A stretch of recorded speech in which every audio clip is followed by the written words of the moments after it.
بسم اللہ الرحمن الرحیم۔ شروع اللہ کے نام سے جو بڑا مہربان اور نہایت ہی رحم کرنے والا ہے۔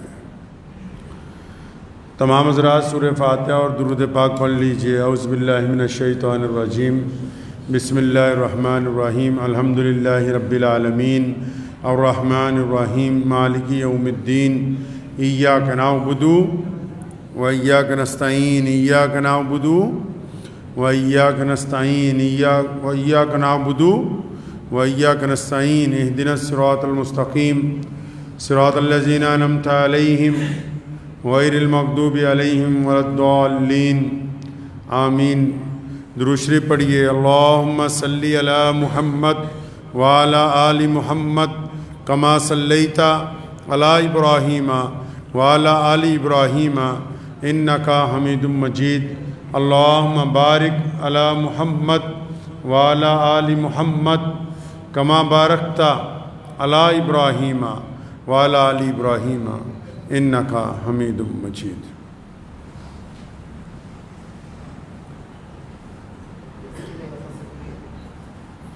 ہزار جدت ترازیوں کے مزاج بدلا کرے زمانہ، مگر یقین رہے گا عامر مزاج باطل وہی پرانا۔ ہزار جدت ترازیوں کے مزاج بدلا کرے زمانہ، مگر یقین رہے گا عامر مزاج باطل وہی پرانا۔ وہ کوئی درگاہ ہو یا مسجد جہاں عبادت اللہ کے علاوہ علیہ نے اس کو الفاظات میں نقل کیا ہے اور یہ سمجھایا ہے کہ وقت جیسے جیسے گزرتا ہے، دور بدلتا ہے، نئے لوگ آتے ہیں، لیکن جو باطل ہے یعنی جھوٹ بولنے والا ہے، ان کا جو ہے وہ مزاج بدلتا نہیں ہے۔ جھوٹ بولنے والوں کا مزاج تبدیل نہیں ہوتا ہے، وہ ویسا ہی رہے گا۔ اگر پیارے نبی حضرت محمد رسول اللہ صلی اللہ تعالیٰ علیہ وسلم کی زندگی کی بات کریں، آپ صلی اللہ علیہ وسلم جب مکہ مکرمہ میں تھے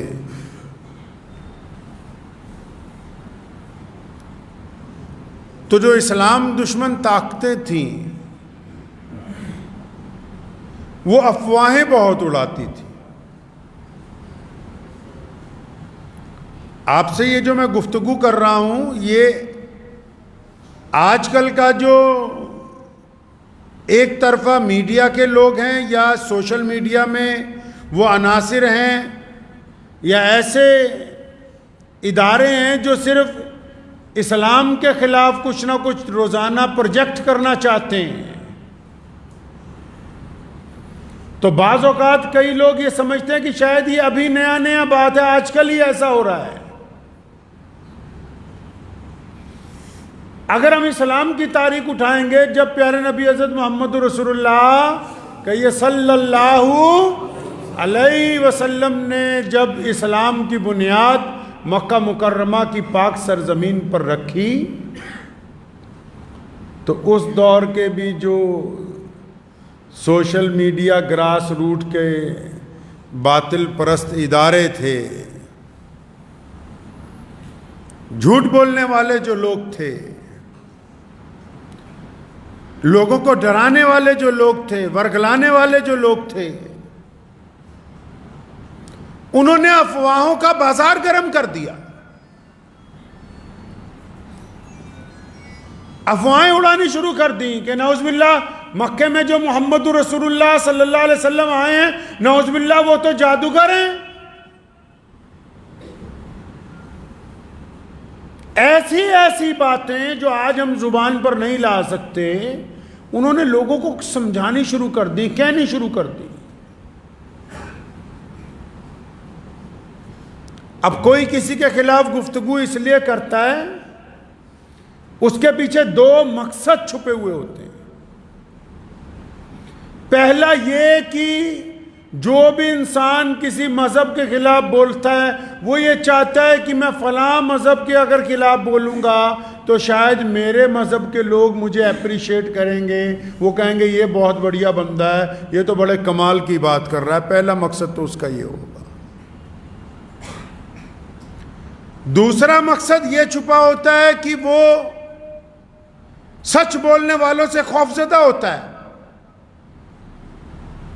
اتنی طاقت نہیں رکھتا کہ سچ کے مقابلے میں سامنے سامنے گفتگو ہو جائے, آمنا سامنا ہو جائے, اس لیے ان کے پس پشت دوسرے ذرائع سے افواہیں اڑاتا ہے.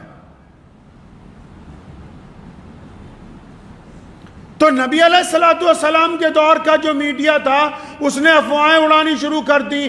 ابو جہل نے لوگوں کی ذمہ داریاں لگا دیں, بڑے بڑے شاعروں کو کہا کہ تم نعوذ باللہ محمد رسول اللہ صلی اللہ علیہ وسلم کے خلاف شاعری کرو, حضور صلی اللہ علیہ وسلم کے خلاف نعوذ باللہ باتیں کرو, لوگوں کو سمجھاؤ, ایسا کرو ویسا کرو. اور راہ چلتے ہوئے جو حامی تھے ان کو بھی نعوذ باللہ کچھ نہ کچھ طعنہ مارتے تھے, اور جو مخالف تھے ان کو بھی جا کے اپنی باتیں بتاتے تھے.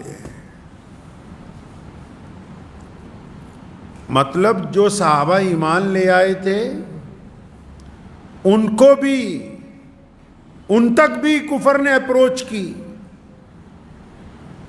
کبھی طعنہ مارا, کبھی کچھ کہا,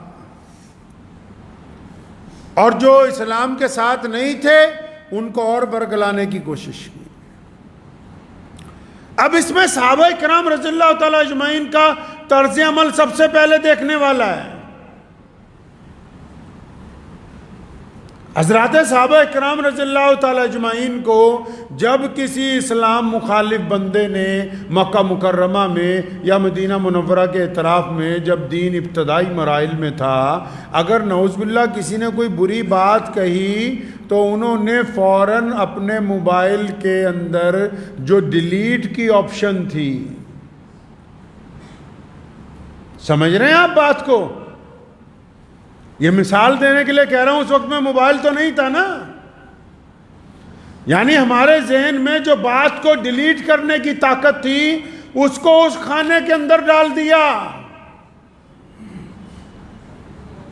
کہ ہم تو تمہاری کوئی اہمیت سمجھتے ہی نہیں. اسلام دنیا کا بہترین مذہب ہے اور اسلام پیش قدمی کر رہا ہے, اسلام برق رفتاری سے چل رہا ہے, تم بولتے ہو بولتے رہو, ہمیں کوئی پرواہ نہیں, ہم اپنے مقصد کی طرف رواں دواں ہیں. ہم کیا کر رہے ہیں؟ اگر ایک اسلام مخالف کوئی ایک خبر ہم تک آ جائے تو 100 گروپوں میں ڈالتے ہیں کہ بھائی آگے سے آگے شیئر کرتے رہو. پہلا تو عمل یہ غلط ہو گیا. شیئر کرنے کی بجائے اس میں ایک آپشن تھی کہ ہم اس کو ڈیلیٹ بھی کر سکتے تھے, اس کی رپورٹ بھی آن لائن کر سکتے تھے تاکہ وہ پوسٹ وہاں سے ڈیلیٹ ہو جائے.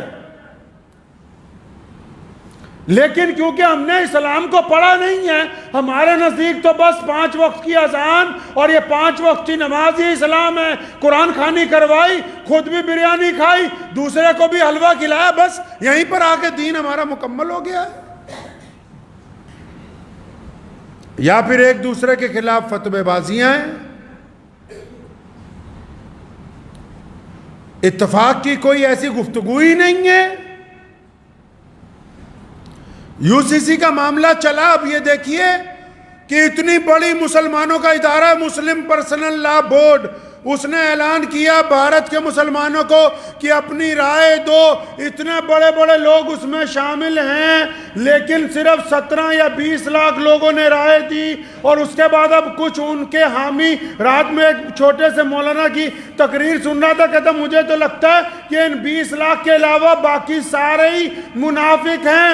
ارے اللہ کے بندے, یہ 20 کروڑ لوگ منافق نہیں ہو سکتے. قیادت میں کہیں نہ کہیں کمی ہے کہ تمہاری آواز پر قوم لبیک کہنے کے لیے تیار نہیں ہے. کیونکہ ہم نے آج تک دین کو اس کی رمز کے ساتھ, اس کے رموز کے ساتھ, قرآن کو اس کے اسلوب کے ساتھ رسول اللہ صلی اللہ علیہ وسلم کی سیرت کو اس کے عقائد کے ساتھ. ہم نے دین کو نہ سمجھا نہ سمجھایا، ہم نے اپنی ضرورت کے مطابق دین کا استعمال کیا ہے.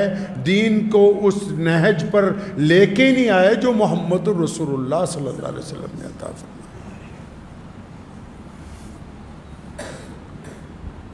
اس وقت بھی تو اس وقت کے چینل لگے ہوئے تھے اسلام کے خلاف، تو خبریں شیئر نہیں کی گئیں، یہ بتایا نہیں گیا کہ کون کیا کہتا ہے، بلکہ اس کے برعکس نبی علیہ السلام کا رد عمل دیکھیے. نبی علیہ السلام مسجد نبوی میں تشریف فرما ہوتے ہیں اور نبی علیہ السلام بیٹھتے ہیں تو صحابہ کے جرمنڈ میں سے حسان بن ثابت رضی اللہ تعالیٰ عنہ کو بلاتے ہیں کہ حسان ادھر آؤ، میرے ممبر پر کھڑے ہو جاؤ. صحابہ دم بخود ہیں کہ خاتم النبیین کی موجودگی میں کون ممبر پر کھڑے ہو سکتا ہے. تو نبی علیہ السلام نے فرمایا حسان یہاں کھڑے ہو، میرے ممبر پہ کھڑے ہو، کیونکہ حسان شاعر ہیں. اور فرمایا یہ جو دشمن ہمارے خلاف باتیں کرتے ہیں پھر اصلیت کیا ہے اور حقیقت کیا ہے. اللہ نے ہمیں کیا عظمتیں عطا فرمائی ہیں. اللہ نے تمہیں بہترین کلام، بہترین زبان دی ہے. اب کھڑے ہو کے ذرا دنیا کو حقیقت بتاؤ کہ کیا ہے حقیقت.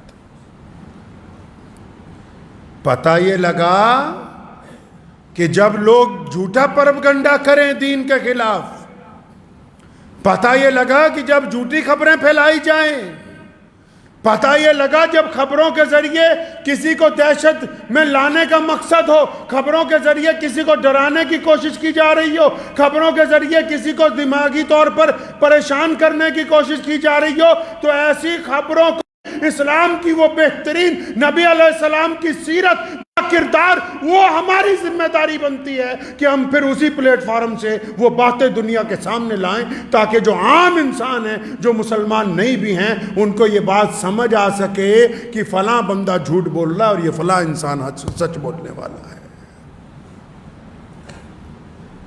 اب یہ تو سنت ہے نبی علیہ السلام کی. اسلام مخالف پروپیگنڈے کو ڈیلیٹ کرنا اور اس کے مد مقابل صحیح باتوں کو لوگوں تک پہنچانا کس کا حکم ہے جی؟ محمد الرسول اللہ صلی اللہ علیہ وسلم کا حکم ہے. کس کا پیغام ہے؟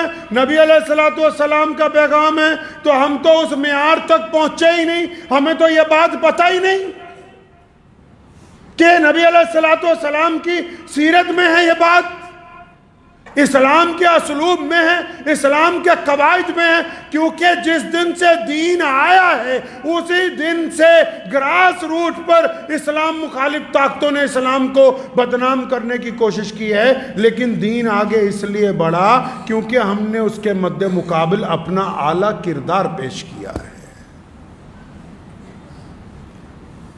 ٹھیک ہے کہ کوئی بندہ یہ کہتا ہے کہ مسلمان خراب ہے جی، اسلام خراب ہے جی، کہنے والے کا تو منہ نہیں روک سکتے، لیکن جو ہم تک پہنچتا ہے اس کے خیالات بدلنے کی طاقت آپ رکھتے ہیں کہ نہیں رکھتے؟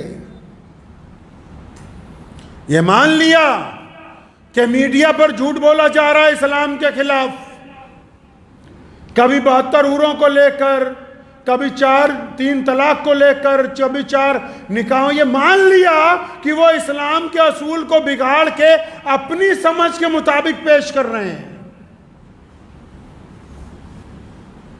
لیکن یہ بتائیے ٹھیک ہے وہ تو بول ہی رہے ہیں، کیا ہم تک جو غیر مسلم دوست، غیر مسلم بھائی، غیر مسلم کاروبار، ہمارے غیر مسلم پڑوسی جو ہم تک پہنچ رکھتے ہیں، کیا ہم ان کے خیالات کو تبدیل کرنے کا فن رکھتے ہیں؟ اگر ہمارے کے اندر یہ خصوصیت ہے تو اس کا مطلب ہم مسلمان ہیں. اگر ہمارے اندر یہ خصوصیت نہیں تو ہمیں اپنے ایمان پر ایک دفعہ غور کرنا ہوگا. کون سا فن؟ قرآن نے کہا نماز پڑھو، کیوں؟ فرمایا تاکہ تم بری باتیں نہ کرو، اچھی باتیں کرو۔ رسول اللہ نے کہا نماز میری آنکھوں کی ٹھنڈک ہے، اور رسول اللہ نے فرمایا کہ مومن جھوٹ نہیں بول سکتا۔ اب جو غیر مسلم ہمارا دوست ہے، جو ہمارے ساتھ پڑھتا ہے، جو ہمارے ساتھ کاروبار کرتا ہے، جو ہمارے ساتھ سفر کرتا ہے، اگر میرے کردار میں رسول اللہ صلی اللہ علیہ وسلم کا حکم نافذ ہے تو وہ 20 لوگوں میں بیٹھ کے کہہ سکتا ہے کہ تم جو عبد الرحمن کے خلاف باتیں کرتے ہو، تم جو محمد شفیع کے خلاف باتیں کرتے ہو، تم جو باتیں کرتے ہو ان ایمان والوں کے خلاف، تم جھوٹ بولتے ہو، میرا ان کے ساتھ بسیرا ہے، وہ ایسے ہے نہیں جیسا تم دکھانا چاہ رہے ہو۔ اسلام نے یہی تو کمال کیا ہے، لوگوں نے روکا نا، اس دور میں بھی میڈیا نے روکا لوگوں کو کہ محمد رسول اللہ تک اپروچ نہیں کرنا، نبی علیہ السلام تک مت پہنچو، کہا، اور لیکن جو پہنچ گیا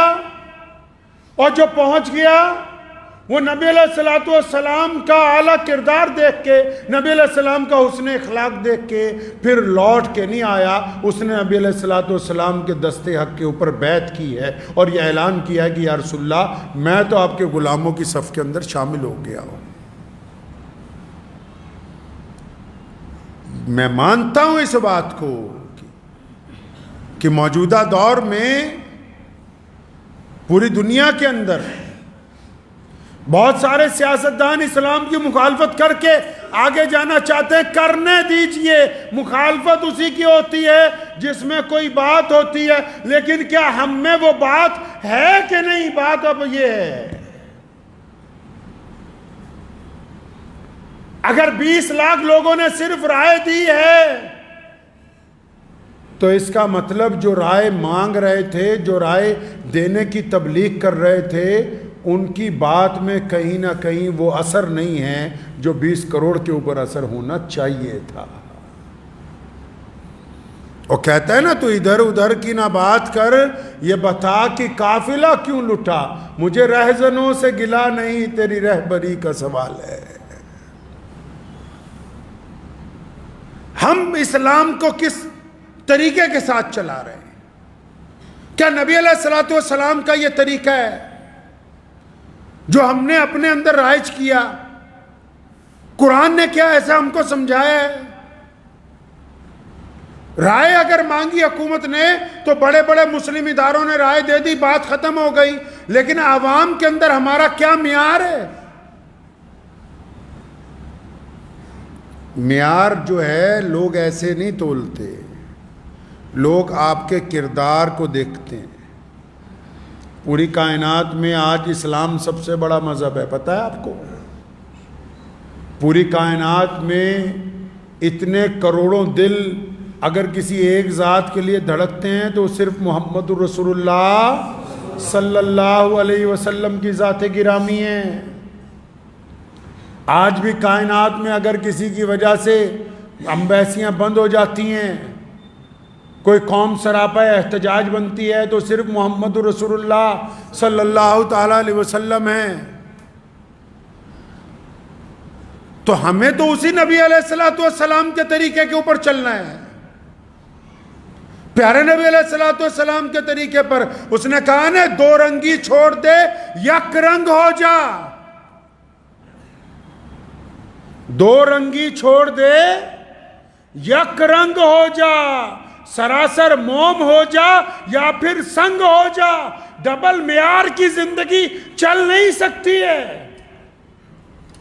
ڈبل معیار کو اسلام نے شرک کا نام دیا ہے۔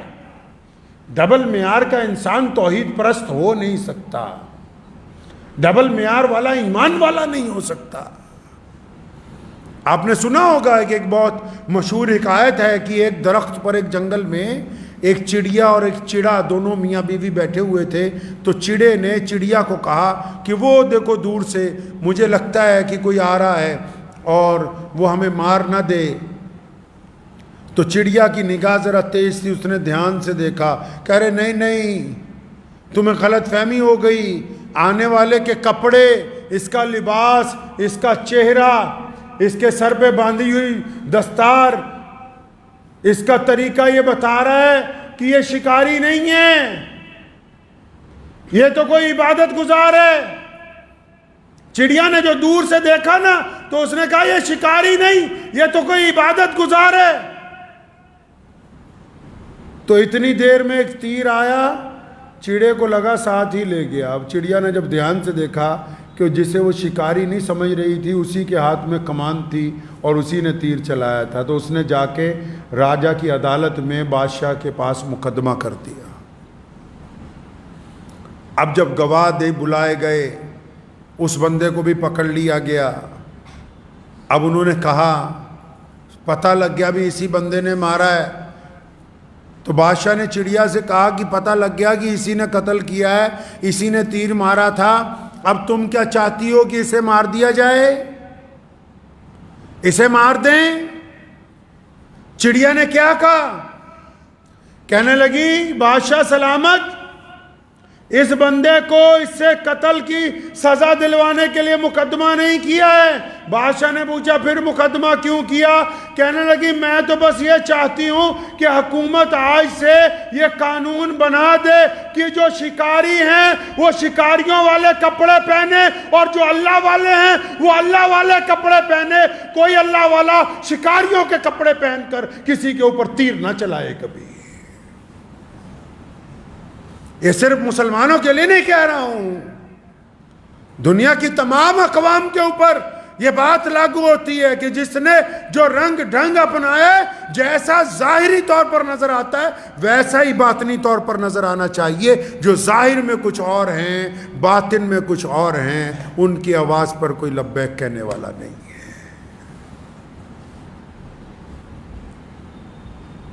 اس لیے یہ پہچاننا ہوگا،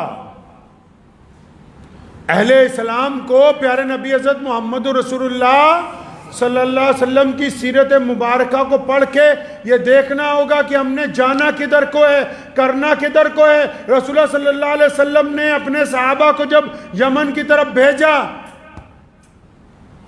فرمایا جا رہے ہو؟ جی یا رسول اللہ جا رہے ہیں۔ تو فرمایا لوگوں کو خوشخبری سنانا، راحت پہنچانی ہے۔ جو لوگ جھوٹی خبروں کو پرموٹ کرتے ہیں، جو لوگ خبروں کے ذریعے دوسروں کو ڈراتے ہیں، جو لوگ خبروں کے ذریعے بھرم پیدا کرتے ہیں، جو لوگ خبروں کے ذریعے قوموں کے اندر نفاق ڈالنا چاہتے ہیں، یاد رکھو اللہ کے نزدیک جیسے چوری کرنا گناہ ہے، اسی طرح جھوٹی خبریں پہنچا کے دوسروں کو پریشان کرنا یہ بھی گناہ ہے، یہ کسی ثواب کا حصہ نہیں ہے۔ یہ جو ہاتھ میں مشین پکڑ رکھی ہے موبائل جس کا نام ہے، یہ بھی کل قیامت کے دن میزان میں رکھی جائے گی۔ کیا کر رہے ہیں اس سے؟ آپ کسی کو پریشان کر رہے ہیں کہ راحت پہنچا رہے ہیں؟ آپ بری باتیں آگے پہنچا رہے ہیں کہ اچھی باتیں پہنچا رہے ہیں؟ آپ نیکی کا پیغام دے رہے ہیں کہ بدی کا پیغام دے رہے ہیں؟ آپ لوگوں کو خوف زدہ کر رہے ہیں یا لوگوں کو جوڑ رہے ہیں؟ کر کیا رہے ہیں؟ کس نے کہا کہ اسلام صرف عبادت کا نام ہے؟ اسلام ایک ایک نقطے پر، اسلام ایک ایک قدم پر اپنے ماننے والوں کی اور پھر دنیا کے تمام انسانوں کی، ہر بڑے اور چھوٹے کی اسلام رہنمائی کرتا ہے۔ اسلام نے یہ بہترین نظام اس لیے عطا فرمایا کہ اللہ کی مخلوق بہترین مخلوق کے اندر تبدیل ہو جائے۔ ہمیشہ اس بات کو ذہن نشین رکھیے کہ ہمارے اوپر یہ ذمہ داری ہے کہ ہم ہمیشہ اچھائی کو پھیلانے والے ہوں، بزدلی کو نہیں، ڈر کو نہیں، خوف کو نہیں، کسی کو ڈرا کے اپنا مسئلہ حل کرنے والے نہ ہوں۔ آپ کو یہ جو تازہ قانون ابھی جس کے اوپر پچھلے 15 دن بہت زیادہ گفتگو ہوتی رہی، بہت زیادہ سوشل میڈیا پر باتیں ہوتی رہی، آپ نے کیا نوٹ کیا اس بات کو کہ باقی قومیں جو ہیں ان کے جو لیڈران ہیں انہوں نے ایک آدھا کمنٹ ڈالا اس کے بعد چپ ہو گئے، مطلب ایک آدھا بیان دیا چپ ہو گئے؟ کیوں؟ کیا وہ نہیں چاہتے کہ ان کا ذاتی قانون، ان کی روایتیں، ان کے رسم و رواج قائم رہیں، وہ بھی آپ ہی کی طرح چاہتے ہیں کہ ان کے ذاتی رسم و رواج، ان کے مذہبی رسم و رواج، ان کی ذاتی رسمیں قائم رہیں، لیکن وہ پر اعتماد ہیں کہ ہمیں کوئی ہمارے رسم و رواج سے ہٹا نہیں سکتا۔ آپ پر اعتماد نہیں ہیں، اس لیے آپ زیادہ بخلاہٹ کا مظاہرہ کر رہے ہیں۔ کون ہمیں شریعت سے ہٹا سکتا ہے؟ ہمارا ذاتی مسئلہ ہے دین۔ محمد رسول اللہ صلی اللہ علیہ وسلم کی محبت ہمارے خون کے اندر شامل ہے۔ حضرت سمیہ رضی اللہ تعالی نے کہا تھا نا ابو جہل سے، فرمایا اگر تو ان بوٹیوں کو کتوں سے بھی نچوا دے تب بھی ان رگوں سے محمد رسول اللہ صلی اللہ علیہ وسلم کی محبت نہیں نکال سکتے تم۔ اللہ تبارک و تعالیٰ نے ہمیں بہترین امت بنایا ہے، بہترین دین عطا فرمایا، اور تمام نبیوں کے سردار خاتم النبیین حضرت محمد رسول اللہ صلی اللہ علیہ وسلم کی امت بنایا۔ اعتماد رکھیں، اعتماد رکھا کریں، نہ خوف زدہ ہوں نہ خوف زدہ کریں۔ اعتماد رکھیں کہ ہم اپنے دین پر قائم رہیں گے انشاءاللہ تعالی۔ یہ جو حالات ہیں، یہ جو گفتگویں ہیں، یہ جو اسلام کے خلاف سوشل میڈیا کے اوپر پروپیگنڈا ہے، یہ ابو جہل نے شروع کیا تھا، یہ قیامت تک ہمارے پیرلر چلتا رہے گا۔ ہمیں اس کی کوئی پرواہ نہیں۔ ہمیں اگر پرواہ ہے تو محمد رسول اللہ صلی اللہ علیہ وسلم کے حکم کی پرواہ ہے، ان کی اتباع کی پرواہ ہے، ان کی پیروی کی پرواہ ہے۔ ہم نے وہ کام کرنا ہے جو رسول اللہ صلی اللہ علیہ وسلم کو پسند ہو۔ تو میں امید کرتا ہوں کہ آپ حضرات اس بات کو سمجھے ہوں گے کہ موبائل چلاتے وقت بھی، آپس کی گفتگو کے درمیان بھی، جو ایسی چیزیں جو دوسروں کو پریشان کر سکتی، جو دوسروں کو ذہنی طور پر دکھ پہنچا سکتی، جو اتفاق کو توڑ سکتی، جو نفاق پیدا کرتی، جو غیر ضروری، بالکل غیر ضروری ہیں، جو تو ان چیزوں کو اٹھا کے ڈیلیٹ کی ٹوکری میں ڈال دیجئے۔ اگر آپ ایسا کریں گے اللہ تبارک و تعالیٰ آپ کو اس کے اوپر بھی اجر عظیم عطا فرمائیں گے۔ ایسی ہی ہماری اپنے رب سے توقع ہے۔ دعا کیجئے اللہ تعالیٰ مجھے بھی آپ سب کو ان باتوں پہ عمل کی توفیق عطا فرمائے۔ وآخر دعوانا ان الحمدللہ رب العالمین۔